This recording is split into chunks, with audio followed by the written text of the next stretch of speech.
Assalamualaikum warahmatullahi wabarakatuh. Waalaikumsalam warahmatullahi wabarakatuh. Salam sejahtera. Selamat berjumpa kembali dengan mahasiswa Pasca Sarjana Universitas Kediri, Jawa Timur. Puji syukur, alhamdulillah kita masih diberi kesehatan untuk bersua kembali di podcast Universitas Kediri. Baik, pada hari ini kita akan bincang-bincang mengenai kebijakan publik, terutamanya adalah mengenai topik-topik atau yang lagi yang lagi trending, itu adalah pemberlakuan Electronic Traffic Law Enforcement atau ITLE. Jadi pada kesempatan ini bahwasanya kita di dalam kebijakan publik itu pemerintah mengeluarkan kebijakan tersebut yang pada tanggal 21 Oktober 2022 pada pukul 13.04 WIB, bahwasanya di Jakarta Kapolri Jenderal Sulistyo Sigit Prabowo menginstruksikan kepada seluruh jajaran Korps Lalu Lintas Polri untuk tidak menggelar operasi penindakan tilang pengendara secara manual.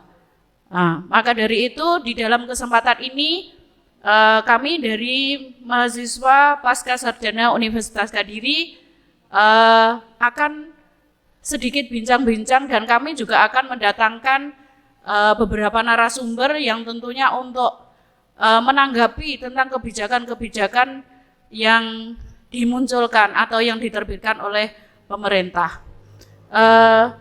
Baik, untuk instruksi pelanggaran menggelar tilang secara manual tersebut dituangkan dalam surat telegram. Di antaranya surat tersebut adalah ST-2264-10-345-2022 per tanggal 18 Oktober 2022. Surat telegram itu ditandatangani oleh Kakor Lantas Polri Irjen Firman Santia Budi atas nama Kapolri. Nah, di dalam kesempatan yang sangat baik ini, saya yakin masyarakat juga masih awam, maka dari itu kami dari mahasiswa Universitas Kediri ini akan mendatangkan beberapa narasumber yang diantaranya adalah ada Bu Ninis, ada Pak Arief. Nah, nanti beliau-beliau inilah yang akan memperjelas apa yang sedikit atau yang singkat saya sampaikan ini. Nah, selamat pagi Bu Ninis, monggo silakan untuk perkenalan. Bismillahirrahmanirrahim. Selamat pagi Bu Indra. Terima kasih atas kesempatan yang diberikan. Selamat pagi Pak Arief. Selamat pagi. Sehat-sehat semuanya ini tadi. Ya, alhamdulillah. Alhamdulillah. Kita bisa berkumpul di sini. Baik, kita akan membahas terkait kebijakan publik dan aplikasi sesuai dengan mata kuliah kita yang diajarkan oleh profesor kita, Bapak Daimul Abror ini. Pertama kali saya mengapresiasi ya Bu ya, apresiasi dengan kepolisian terkait dengan kebijakan ETLE ini. Kebijakan ETLE ini memang sedikit awam karena kembali lagi masyarakat ini masih belum sepenuhnya mengetahui. Nah, ini kita akan bahas terkait dengan teori yang akan kita bahas di ujian tengah semester ini. Yaitu teori model proses implementasi kebijakan George Charles Edward III. Nah, kebijakan implementasi kebijakan itu nanti berhasil itu dipengaruhi oleh 4 faktor. Kira-kira apa faktor tersebut kira-kira menurut pengalaman yang digali oleh Bu Ninis, kira-kira apa saja? Sebenarnya saya belum berkenalan dengan Pak George Charles Edward ini ya. Belum pernah belum pernah berkenalan. Cuma saya tadi sempat membaca buku beliau, sempat membaca tulisan beliau di media sosial di internet ini, bahwa keberhasilan dari implementasi kebijakan publik itu ada dipengaruhi oleh 4 faktor, yaitu struktur birokrasi, sumber daya, disposisi, dan komunikasi. Ya. Nah, ini struktur birokrasi mungkin nanti bisa dijelaskan oleh teman saya, Pak Arifin yang di sebelah saya, bisa menjelaskan terkait dari 4 faktor tersebut. Demikian Bu Indra. Ya. Terima kasih Bu Ninis. Itu Pak Daim dari Bu Ninis pemaparan tentang materi yang kita bawakan. Nah, sekarang selamat pagi Pak Arif. Selamat pagi Bu Indra. Ya, seperti apa yang disampaikan oleh Bu Ninis tadi, bahwasanya ada beberapa faktor di dalam materi atau kebijakan tersebut. Di antaranya ada struktur birokrasi, ada sumber daya, disposisi, dan komunikasi. Nah, sekarang ini seperti yang disampaikan Bu Ninis tadi, bahwasanya ada teori yang akan kita bahas pada hari ini, yaitu menurut teori George Carles kiranya bisa disimpulkan dengan kebijakan ETLE ini sendiri mencakup beberapa hal tentunya. Nah, mungkin dari apa yang kita sampaikan ini, Pak Arif mungkin akan bisa menyampaikan yang lebih jelas tentang hal-hal apa yang di dalam struktur birokrasi itu. Monggo, Pak Arif. Terima kasih waktunya Bu Indra. Seperti tadi yang disampaikan oleh Bu Ninis bahwa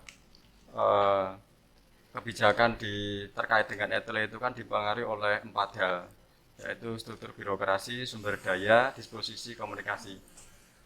Di sini saya ingin membahas secara garis besar saja terkait dengan 4 faktor yang mempengaruhi yang tadi disampaikan oleh Bu Ninis.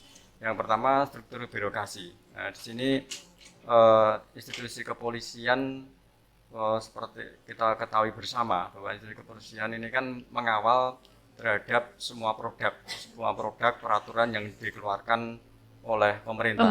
Ya. Jadi mulai dari awal sampai akhir ini kan pihak kepolisian kan mengawal. Jadi semua produk peraturan dikawal oleh kepolisian, bagaimana implementasinya di lapangan, termasuk nanti evaluasinya. Iya, tentu Pak. Terus yang kedua terkait sumber daya, seperti kita simak bersama bahwa sumber daya di institusi kepolisian ini kan selalu diperbarui secara kualitasnya dengan peningkatan untuk kebaikan masyarakat masyarakat, sehingga seperti kita bersama bahwa isu-isu yang secara aktual yang terjadi secara nasional ini dapat kita carikan solusinya. Jadi untuk memperbaiki dan menjaga citra kepolisian ke depannya. Terus kemudian yang faktor yang ketiga terkait disposisi ini, bahwa ini kan sudah termasuk instruksi dari Kapolri terhadap seluruh jajaran kepolisian dari pusat, terus dari Polda sampai dari Polres, dari Polsek. Ini kan untuk bagaimana biar kepolisian ini citranya diperbaiki dan bisa benar-benar menjadi pengayom di masyarakat. Menjadi teladan ya Bu Ninis ya. Betul, Terus yang kemudian yang keempat yang tidak kalah penting yaitu terkait komunikasi. Jadi kami selalu dari pihak kepolisian itu kan selalu menyerap aspirasi yang terjadi di masyarakat, sehingga media-media sosial yang sudah ada seperti di YouTube, di Instagram, di Twitter, di WhatsApp, di Facebook, ini selalu menjadi sarana wadah bagi kita untuk bisa berkomunikasi dua arah dengan masyarakat. Agar tidak ada kesalahpahaman begitu. Betul. Mungkin itu dulu yang saya kami sampaikan. Terima kasih Pak Arif. Itu tadi pemirsa bahwasanya ada beberapa faktor yang telah dijelaskan oleh Pak Arif, dan berikutnya di dalam untuk Bu Ninis, sekiranya di dalam implementasi kebijakan ETLE itu juga ada beberapa yang melandasi atau mendasari terbitnya daripada keputusan tersebut. Kira-kira menurut Bu Ninis gimana itu? Kalau terkait dengan terbitnya kebijakan ETL ini ya kalau diambil dari latar belakang yang melatar belakangi filosofinya, semangatnya untuk bisa terbit kebijakan ETL ini kalau menurut saya itu karena untuk peniadaan pungli. Iya. Pungutan liar. Jadi kita kan masih sering di dalam masyarakat itu kalau Terjadi pungli ya itu, betul, akhirnya itu. kejar-kejaran. Ya, betul. Sehingga Akhirnya- terjadi kecelakaan ya ketika Betul. tidak punya SIM harus lari ke sana ke sini, Oke. akhirnya bisa jadi juga terjadi insiden. Betul, Nah, iya itu ada pungli kalau tawar menawar kalau Oke. tilang konvensional. Nah, kalau tilang secara ETLE kita juga secara di pribadi sendiri kita kan Iya. juga akan mendisiplinkan diri sendiri, Iya. diri sendiri kita. ya, Jadinya agar tidak betul, tertilang. agar tidak tertilang, Oke. paling tidak apa sih yang harus saya siapkan agar tidak melanggar peraturan Oke. lalu lintas. Jadi menurut saya latar belakangnya, filosofinya itu biar tidak ada pungli, Bu, Iya, Bu iya. Indra. Dan Iya. semoga saja itu terjadi. Iya, semoga saja bisa bisa terjadi di masyarakat sehingga masyarakat juga tidak resah lagi, mereka juga untuk mawas diri, dia persiapan bagaimana saya di jalan nanti untuk baik-baik saja. Betul. Iya, betul. iya. Iya. Nggih. Terima kasih Bu Ninis. Mungkin ini yang poin terakhir Pak Arief tentang proses kebijakan ETLE. Itu saat ini tentunya di dalam kehidupan masyarakat mungkin ada bukti-bukti yang sudah mengacu pada atau mungkin yang sudah pernah terkena ETLE tersebut. Mungkin ada karena ini kan sudah berjalan Pak, ya, sejak Oktober sehingga sekarang sudah November. Tentunya di antaranya di dalam publik atau masyarakat itu ada yang melanggar di antaranya. Nggih. Itu mungkin bisa dijelaskan oleh Pak Arief. Nggih, terima kasih Bu Indra. Nggih. Sebenarnya dari beberapa yang pernah sempat viral di media sosial ya, masyarakat kan memang seperti yang tadi disampaikan oleh Bu Ninis, jadi belum familiar, jadi belum Masih awam. masih Masih awam. awam. Nggih. Nggih. Kemarin kita lihat di video yang sempat viral itu kan masyarakat tiba-tiba kaget dapat Iya. surat cinta seperti itu. Iya. Kalau cinta surat dari cinta dan kepolisian. iya. Kalau surat cinta dari pacarnya oke saja. Padahal ini kan pakai teknologi, pakai Iya. CCTV, tahu-tahu dapat surat cinta, loh. Terus kadang masyarakat sendiri sudah lupa Iya. kapan saya melanggar gitu. Iya, tidak ngerasa terlalu melanggar. Nah, Nggih. itu yang kita rasa.